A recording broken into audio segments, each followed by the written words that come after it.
Jake Morrison sat in the cold metal chair and looked around the council chamber. The room was huge, with walls that stretched up so high he could barely see the ceiling. Strange lights floated in the air, giving everything a blue glow that hurt his eyes. He had been coming to this place for 3 years now, and he still hated it. The aliens sat across from him at a curved table that looked like it was made from some kind of crystal. Each species had their own section, and each one looked down at him like he was something dirty they found on their shoe. Counselor Vexithera was the worst of them all. She belonged to a species called the hegemony, and she looked like a giant lizard that learned how to walk on 2 legs.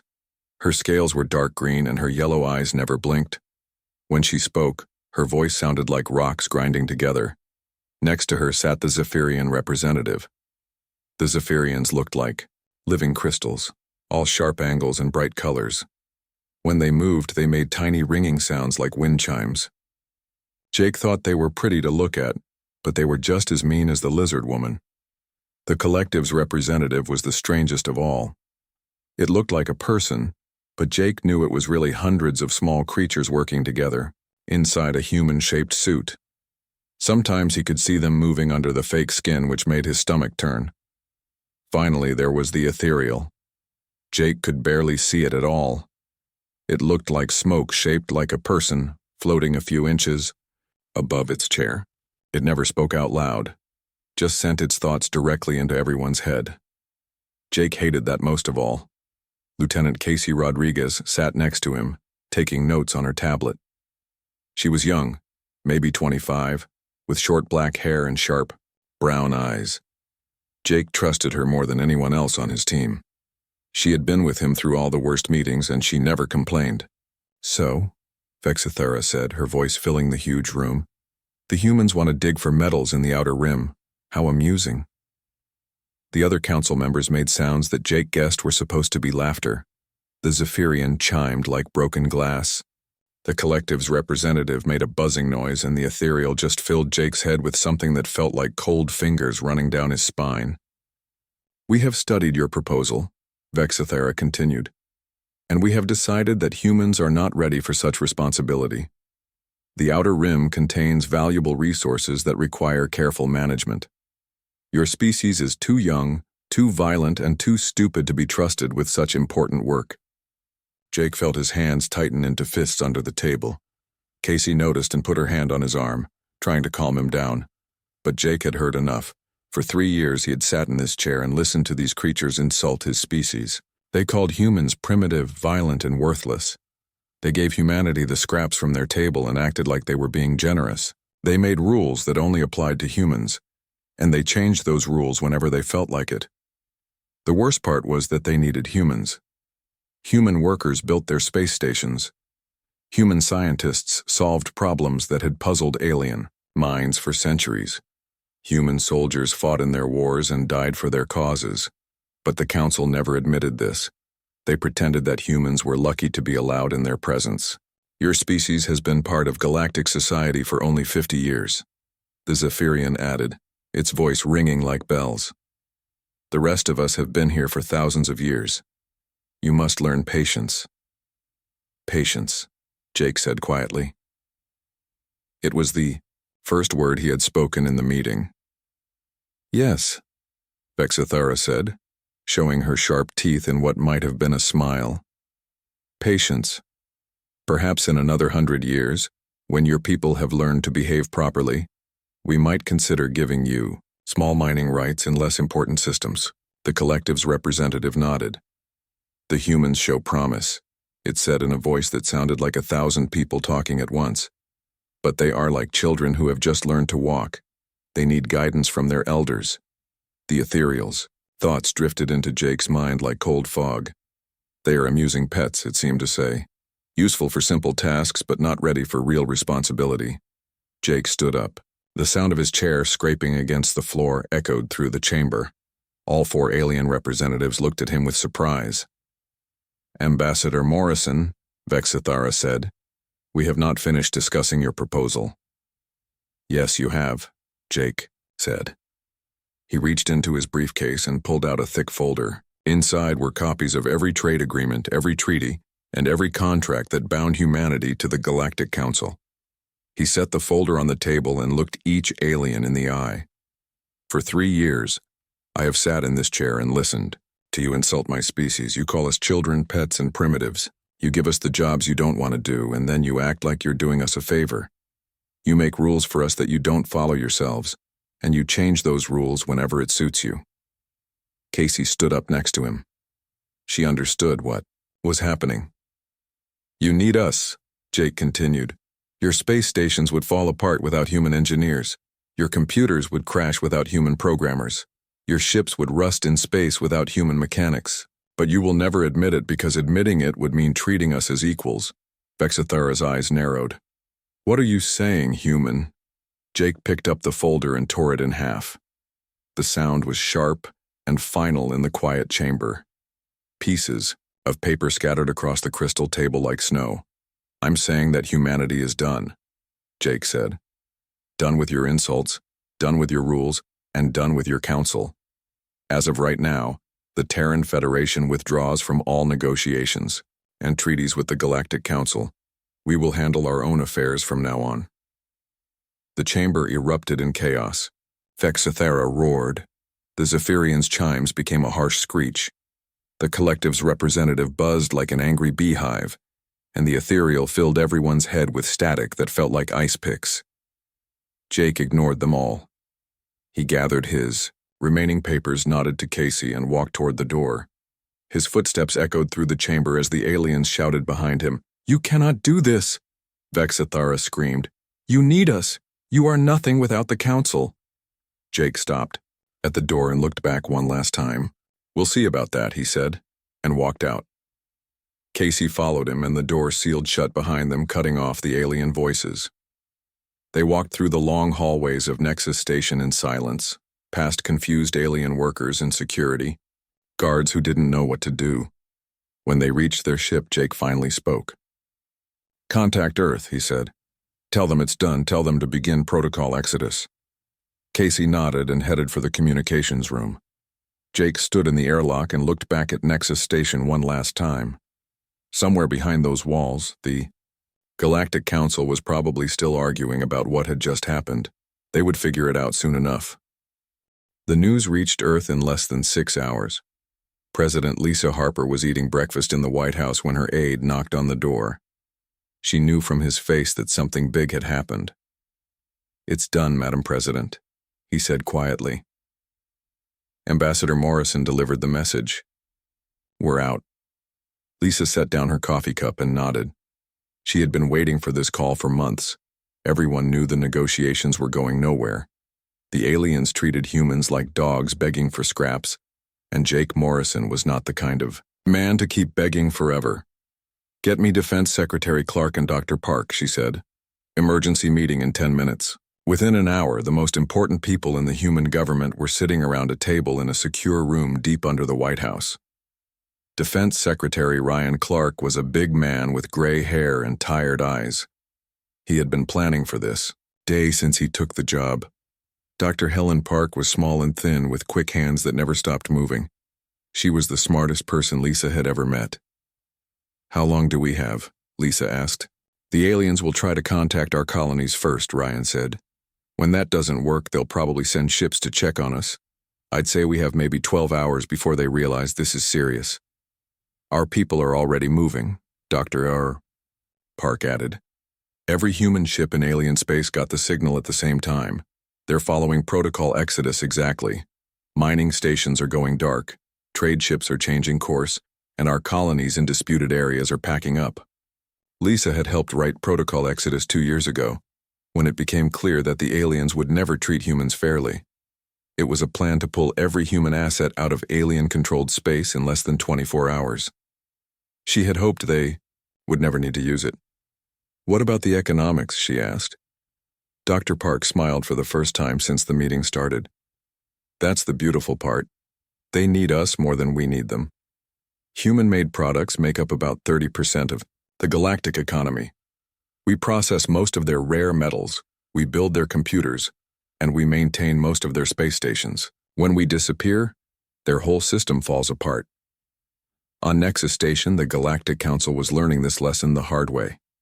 Counselor Zenth of the Collective had been trying to contact human colonies for 3 hours. Every message came back, with the same response. Communications temporarily unavailable.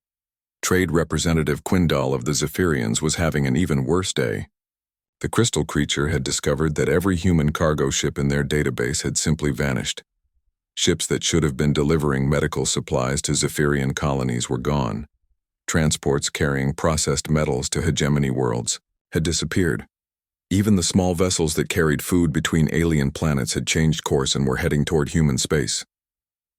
"This cannot be happening," Quindal chimed to anyone who would listen. "They are bluffing. Humans cannot survive without us."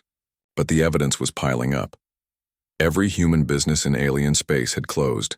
Every human worker had quit their job. Every human scientist had packed up their research and left. It was like humanity had decided to disappear all at once.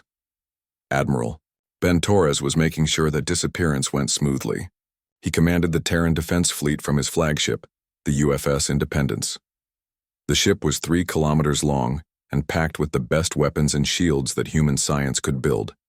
Right now, it was leading a convoy of human ships out of the Centauri trade zone.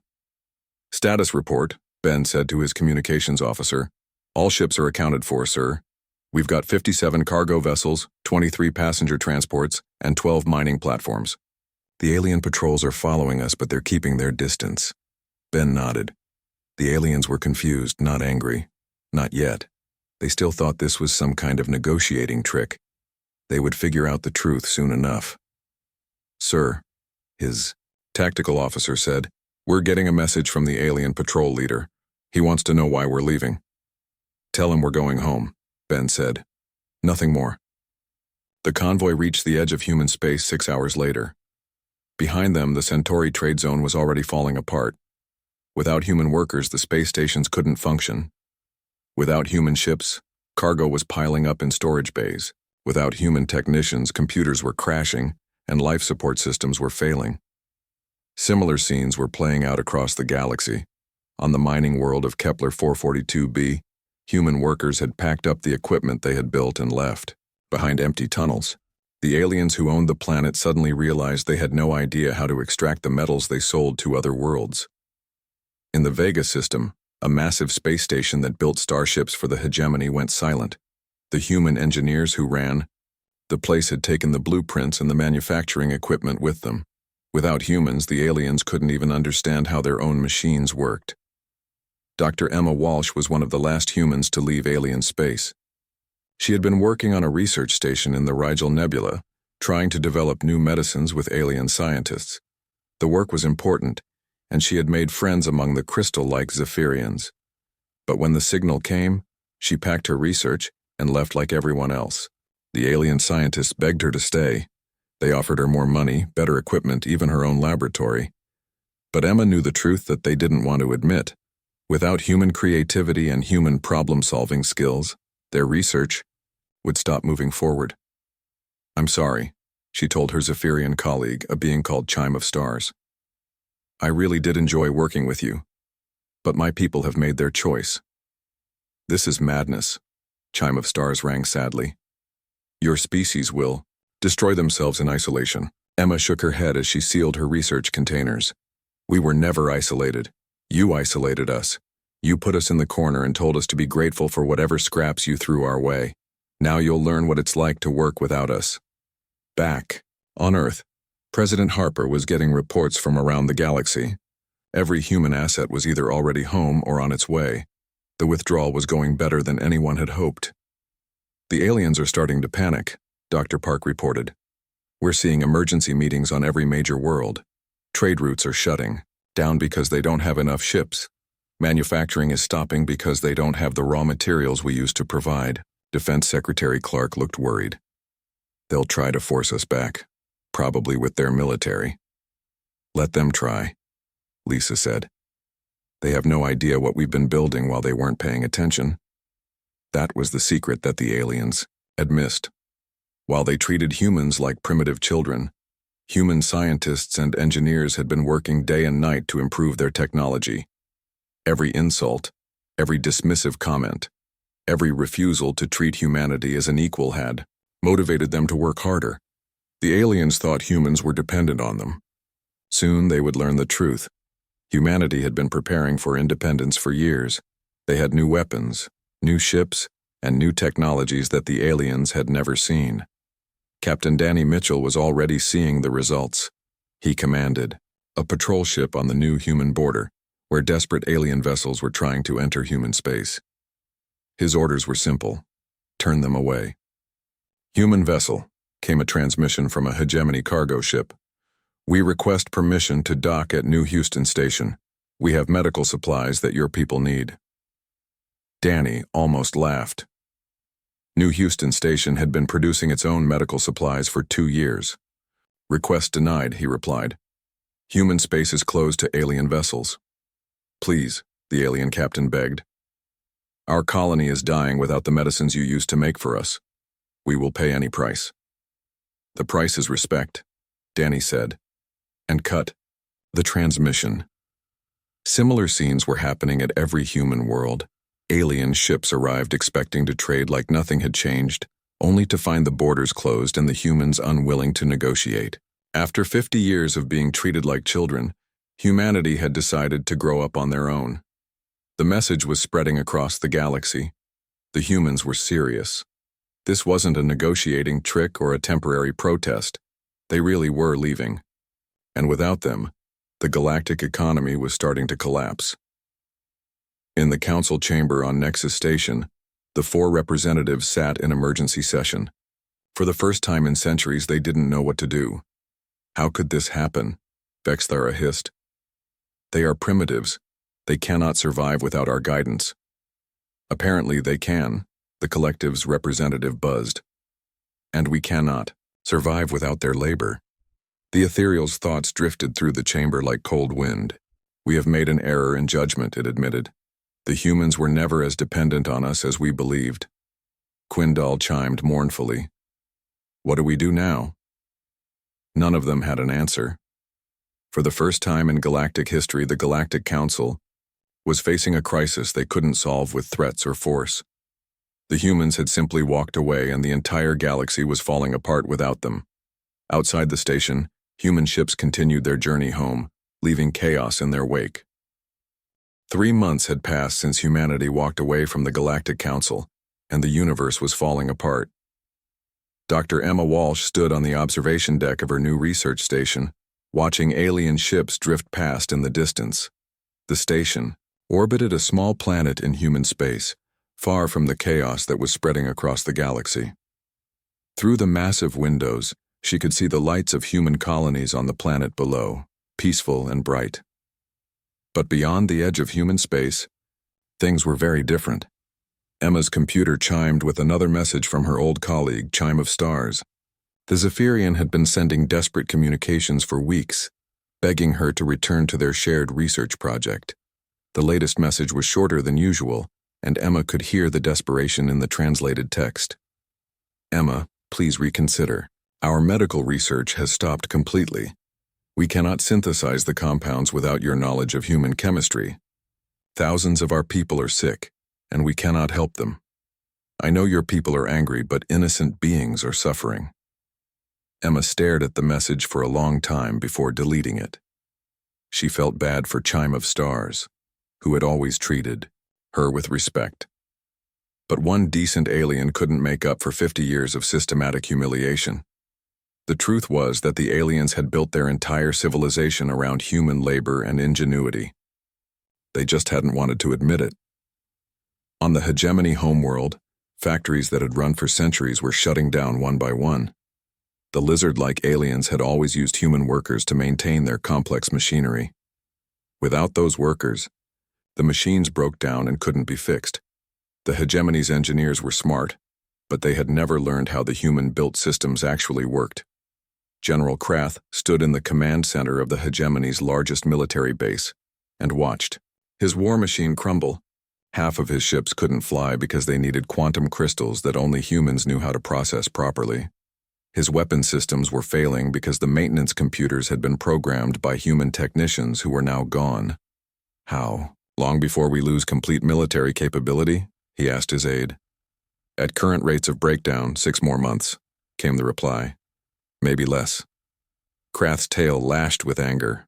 The hegemony had conquered dozens of worlds with their superior military technology.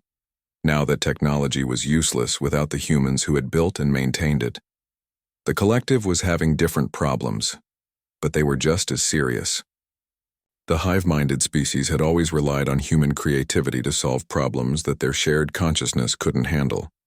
When thousands of minds thought exactly alike, it was hard to come up with new ideas.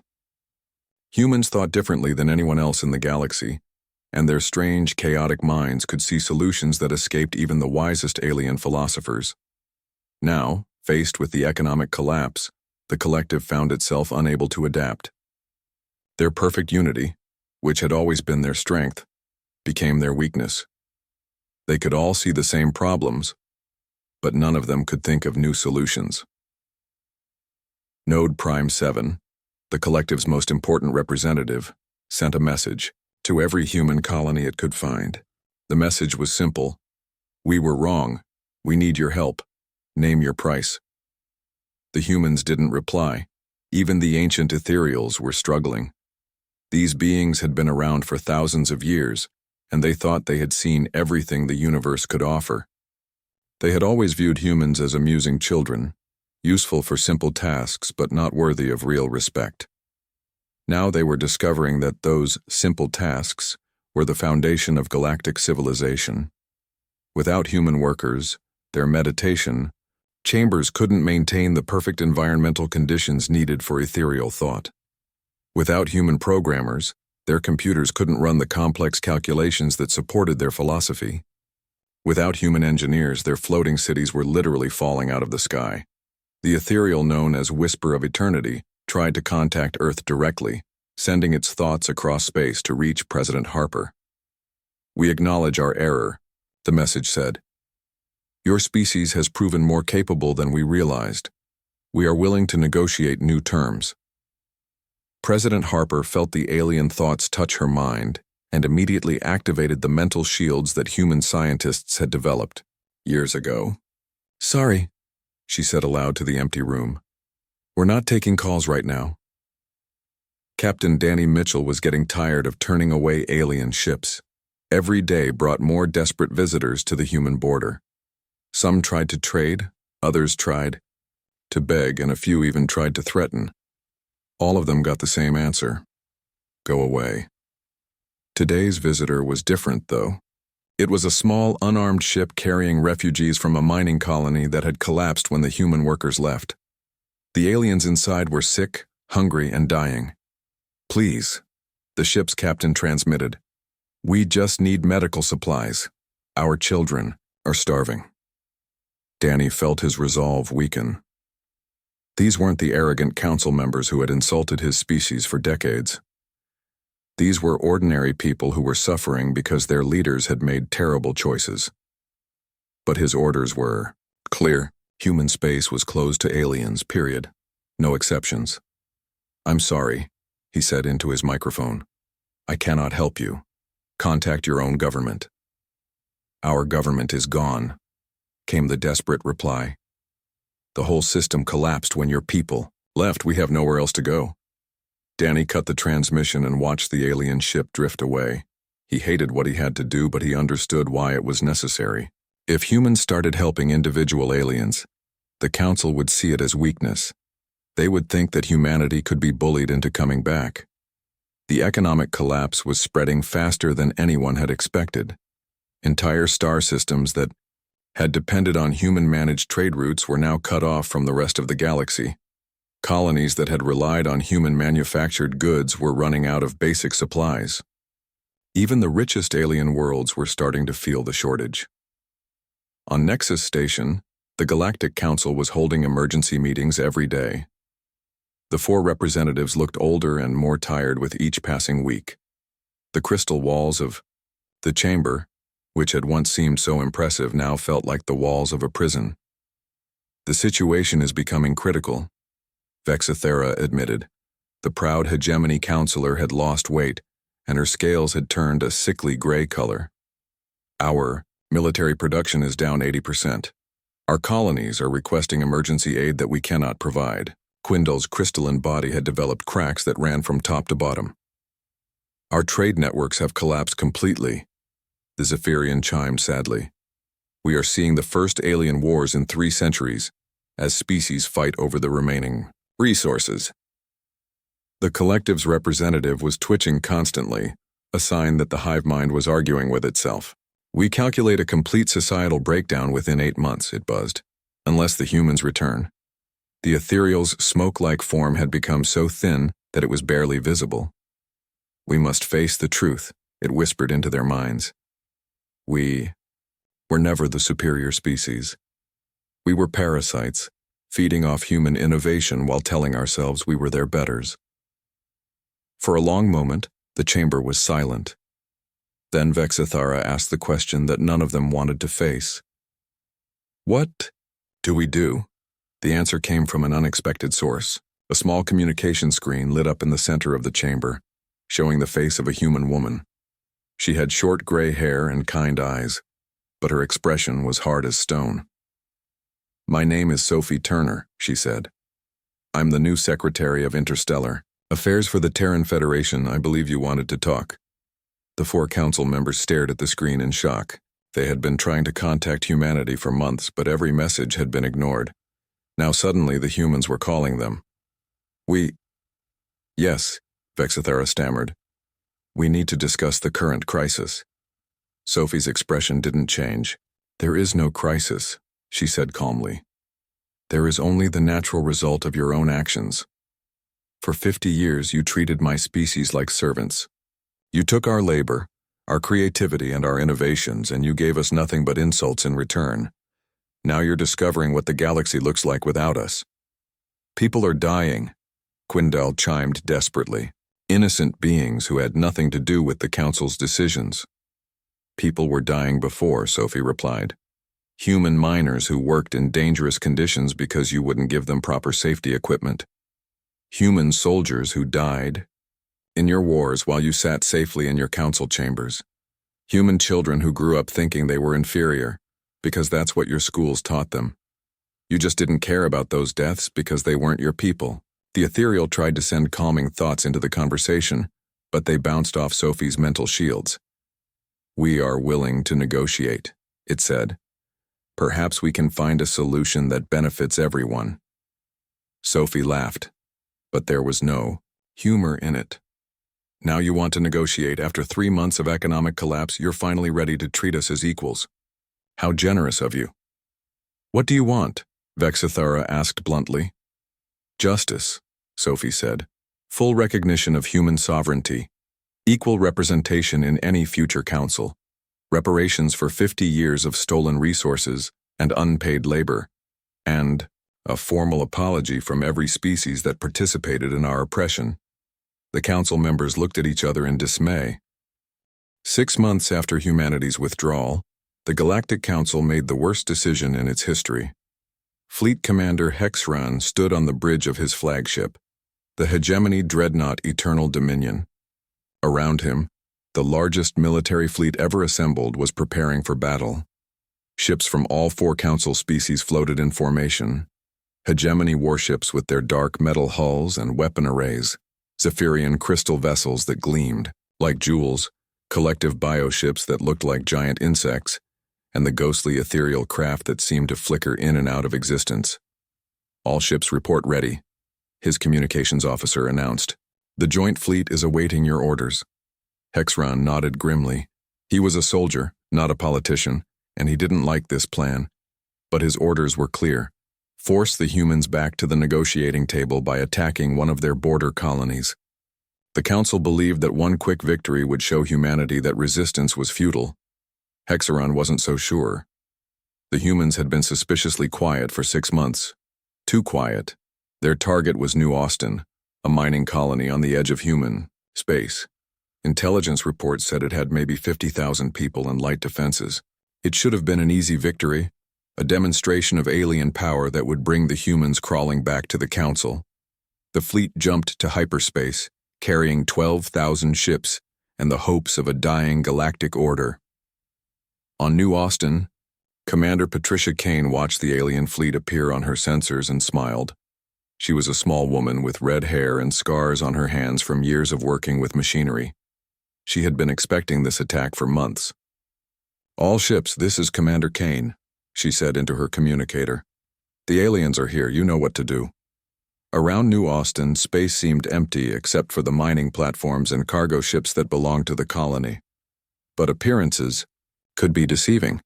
Human technology had advanced dramatically during their 6 months of isolation, and their new ships were almost invisible to alien sensors. The alien fleet moved into attack formation, just like their training manuals said they should. Hexron watched his tactical display and felt confident. His force was 20 times larger than anything the humans could field. This would be over in minutes. "All ships," he announced, "begin the attack. Disable their defenses but avoid civilian casualties. We want them alive to send a message to Earth." The alien fleet opened fire, sending thousands of energy beams and missiles toward New Austin. The mining platforms and cargo ships exploded in brilliant flashes of light. It looked like a complete victory. Then the real battle began. The space around New Austin suddenly filled with human ships that seemed to appear from nowhere. They were sleek and fast, with hulls that bent light around them like mirrors. Their weapons were unlike anything in the alien databases. Beams that cut through shields like paper, missiles that could think and adapt, and energy fields that made enemy ships simply stop working. "What is this?" Hexron shouted as his formation fell apart around him. His sensors couldn't get a clear reading on the human ships. They moved too fast, changed direction too quickly, and seemed to know exactly where his weapons were going to fire before he pulled the trigger. The human fleet was only 1/10 the size of the alien force, but they fought like nothing the aliens had ever seen. They moved in perfect coordination, each ship covering the others, each attack planned to maximum effect. It was like watching a dance performed by machines designed only for killing. Commander Kane sat in the captain's chair of her flagship, the TFS Lone Star, and watched the battle unfold on her screens. The ship's artificial intelligence was feeding her constant updates on enemy positions, while her weapons officer picked targets with inhuman precision. "Enemy dreadnought is trying to retreat," Lieutenant Murphy reported. "Should we let it go?" "Negative," Patricia said calmly. "We're sending a message today. No survivors." The Lone Star turned toward Hexron's flagship and fired a single shot from its main weapon. The beam passed through the hegemony ship's shields like they weren't there and cut the massive vessel in half. The Eternal Dominion, which had been the pride of the hegemony fleet, broke apart in a silent explosion. Hexron had just enough time to realize that everything he thought he knew about human military capabilities was wrong. Then the blast consumed. His bridge, and the greatest military commander in hegemony history, became just another casualty of alien arrogance. The battle lasted less than an hour. When it was over, the combined fleet of the Galactic Council had been completely destroyed. Not a single alien ship escaped. The human losses were 0. But Patricia wasn't done yet. She opened a communication channel that would broadcast across the galaxy, sending her message to every alien world, every space station, and every ship. "This is Commander Patricia Kane of the Terran Defense Force," she said, her voice calm and professional. 6 months ago, you declared that humans were too primitive to deserve respect. Today, you sent your finest warriors to force us back into submission. I think the results speak for themselves. Behind her, the wreckage of 12,000 alien ships drifted in the void, a graveyard of metal and crystal and biomatter that had once been the most powerful military force in the galaxy. "Let me be clear," Patricia continued. "We didn't want this war.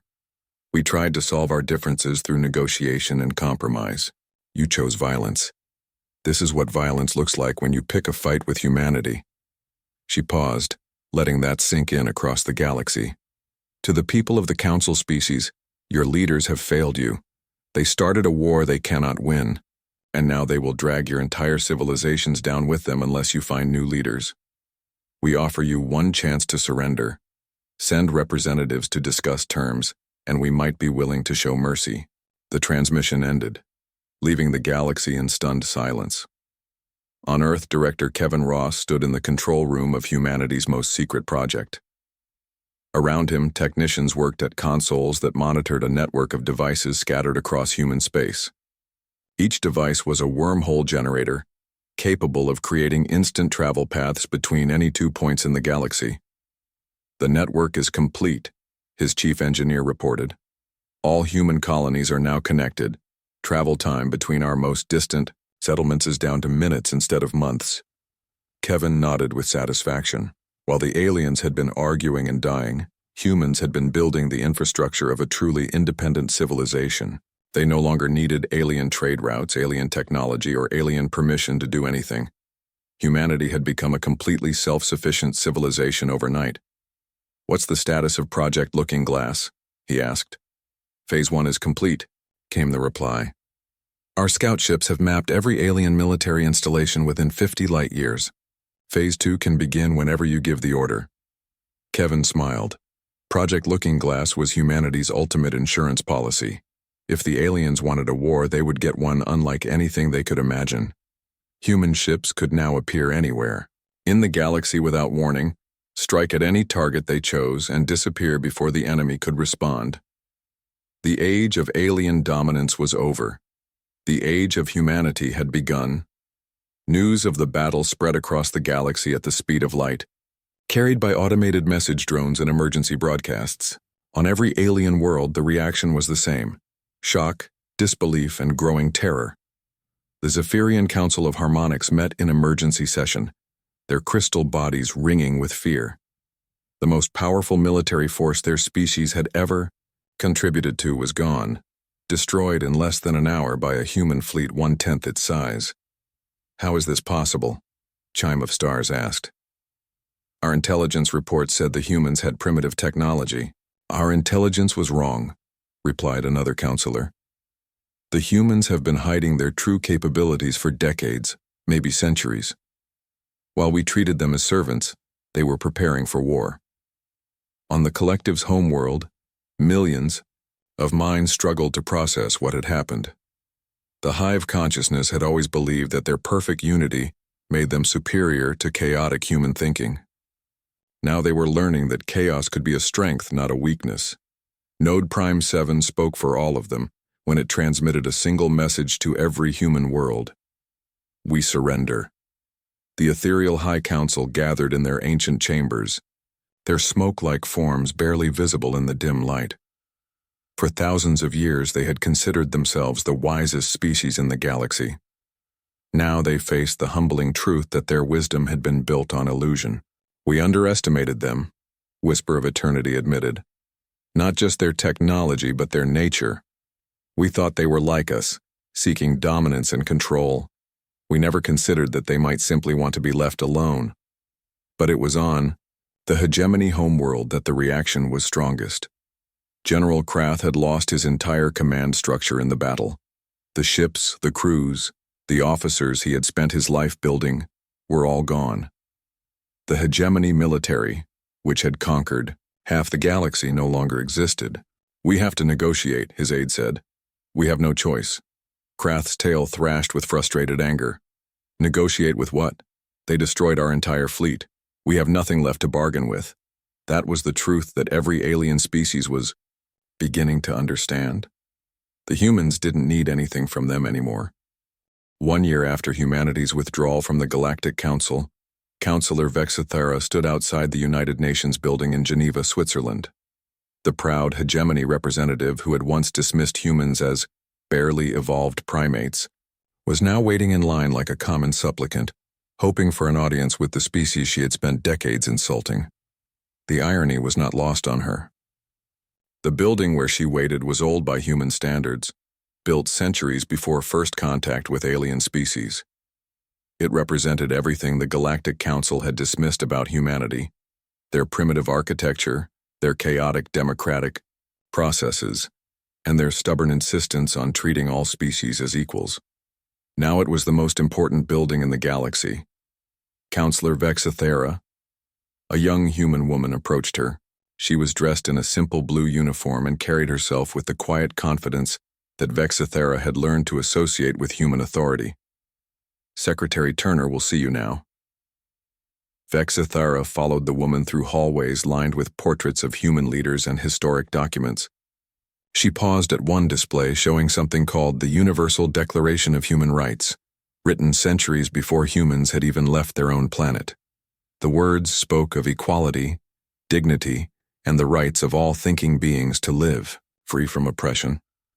The aliens had never written anything like it. Secretary Sophie Turner's office was surprisingly modest. There were no crystal walls or floating lights, just wooden furniture and windows that looked out over a peaceful human city.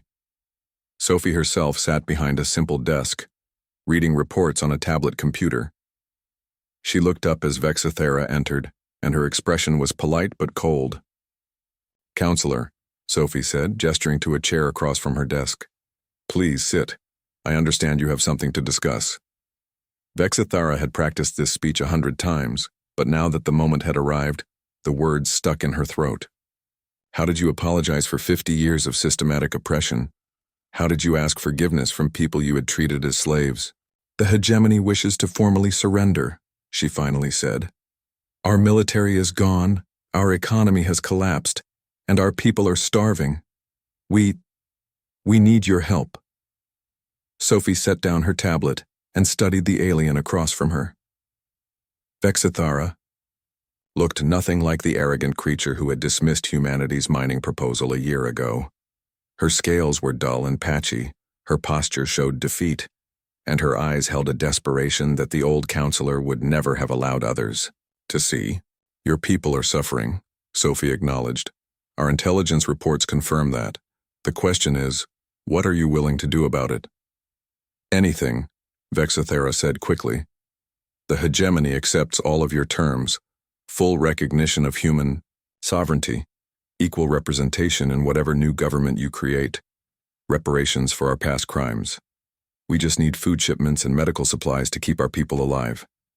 Sophie nodded slowly. "Those are the basic terms, yes. But there's more. The hegemony will need to completely restructure its government. No more hereditary castes, no more slave labor, no more military expansion. Your people will need to learn to live as equals with others, not as conquerors." The words hit Vexithara like physical blows. The hegemony had been built on the idea of superior and inferior species. To give that up would mean abandoning everything their civilization had believed in for thousands of years. But what choice did they have? The alternative was extinction. We agree," she whispered.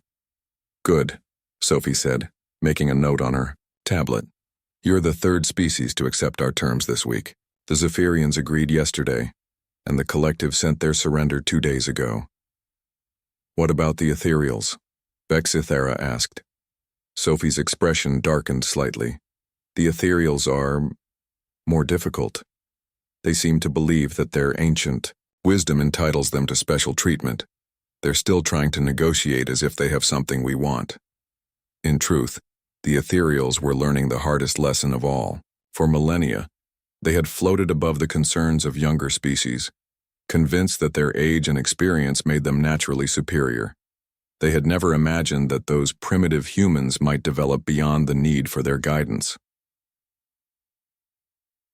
Elder, Whisper of Eternity drifted through the ruins of what had once been the greatest library in the galaxy. The ethereal archive had contained the collected knowledge of 100 civilizations, all maintained by human librarians and technicians who had fled when humanity withdrew from galactic society. Without their caretakers, the ancient computers had failed one by one. Priceless data was disappearing as storage systems crashed and backup files became corrupted. The ethereals, for all their wisdom, had never learned the practical skills needed to maintain their own technology. Perhaps, Whisper of Eternity thought, to itself, we were never as wise as we believed. Meanwhile on Earth, Dr. Carl Thompson was demonstrating humanity's latest achievements to a group of alien scientists who had come to beg for technological assistance. The presentation was taking place in a research facility in Colorado, where human engineers had been working on projects that would have seemed like magic to the old Galactic Council. "This is our newest mining platform," Carl explained, gesturing to a holographic display. It can process an entire asteroid in 6 hours, extracting materials with 99% efficiency. It also repairs and replicates itself, so one platform can become 100 within a year. The alien scientists watched in amazement as the hologram showed machines that built other machines, creating an endless cycle of production that required no external input. It was technology beyond anything they had ever imagined. "How?" asked a Zephyrian researcher, her crystalline voice trembling. "How did you advance so quickly?" Carl smiled. "Necessity. When you treated us like children, we had to grow up fast. Every insult, every dismissive comment, every refusal to take us seriously motivated us to prove you wrong. You thought we were primitive, so we became advanced. You thought we were dependent, so we became self-sufficient. You thought we were weak, so we became strong." He switched to another display, showing sleek ships that could travel instantly between distant points in space. "These are our new exploration vessels. They use wormhole technology to reach other galaxies. While you were busy maintaining your little empire, we were learning how to explore infinity." The alien scientists exchanged worried glances. They had come hoping to trade their old knowledge for humanity's new technology. Now they realized they had nothing to offer that humans wanted or needed. "What will you do with this power?" the Zephyrian asked quietly. Carl considered the question carefully. "That depends on you," he said finally. "We could use our technology to explore the universe, to build new civilizations among distant stars, to achieve things that no species has ever achieved. Or we could stay here and help rebuild the galaxy you destroyed with your arrogance. The choice is yours." Back in Geneva, Sophie Turner was finishing her meeting with Vexithera when her aide knocked on the door. "Ma'am, we have a priority message from the Ethereal High Council. They're requesting an immediate audience." Sophie sighed. "Let me guess. They want to negotiate special terms because of their ancient wisdom and superior experience." "Actually," her aide said with a smile, "they're offering complete and unconditional surrender. Apparently, their entire civilization is collapsing without human maintenance, and they've finally realized they have no choice." Sophie felt a mix of satisfaction and sadness. Satisfaction because justice was finally being served, but sadness because it had taken the near destruction of galactic civilization to make it happen. "Tell them they can join the queue," she said. "We'll get to them when we have time." As Vexithara left the building, she passed a group of human children playing in a nearby park. They laughed and ran and played games that looked chaotic, but somehow worked perfectly. Watching them, she finally understood what the Galactic Council had missed about humanity. Humans didn't succeed despite their chaos and individuality. They succeeded because of it. While alien species had spent millennia perfecting rigid hierarchies and unchanging traditions, humans had embraced change, adaptation, and the messy process of growth. That night, Sophie Turner stood on the balcony of her apartment and looked up at the stars. Somewhere out there, alien civilizations were learning to live without the power structures that had defined them for thousands of years. It would be painful, but it might also be the best thing that ever happened to them. Her phone buzzed with a message from President Harper. "The alien surrender documents are all signed. What's our next move?" Sophie typed back, "We build something better, something that includes everyone as equals, not just the species that happened to evolve first." The old Galactic Council was dead. In its place, humanity was helping to create something new. A confederation of worlds where species were judged by their actions, not their age or military power. It would take decades to build, and there would be setbacks and problems along the way. But for the first time in galactic history, every species would have an equal voice. The humans had won their freedom not through conquest, but by simply refusing to accept inferiority. They had walked away from a system that treated them as children, and in doing so, they had forced that system to confront its own failures.